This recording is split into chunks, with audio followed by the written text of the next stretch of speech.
Now that you have the app, open it up and click the sign up button. Now you're going to get the account creation screen. So you want to fill in the first box with whatever email that you want to sign up with.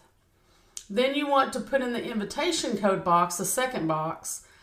Whoever is sponsoring you in, the code that they gave you. Then the next field we're going to skip for right now, because once you click send, it's going to time down and you're not going to have time to put in your password. So skip down to password, put in a password.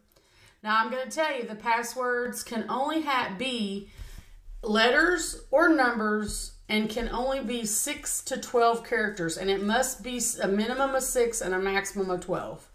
Then retype the same password in the next one that says confirm password box. Now we're going to go back up to the verification code.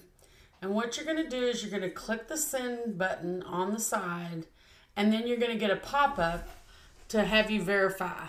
So this works like a puzzle. So what you're going to do is take the arrows at the bottom and move that puzzle piece into the spot. Once you get the green success, then it's going to send an email. So now you have to go to the email that you put in the top box and find the Vidilook email that has your verification code in it. Now you want to go back to the Vidilook app and you want to put that code in that little box right there.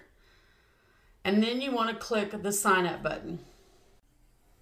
If your account's created successfully, I think it takes you to the login page, but if not, just open the app and and it should pull up the login page. Okay, so you want to put in your email address in the top box, your password in the second box, and you want to make sure that you check the save login details. That way, every time you open the app, your details will already be there. It will make your life so much easier.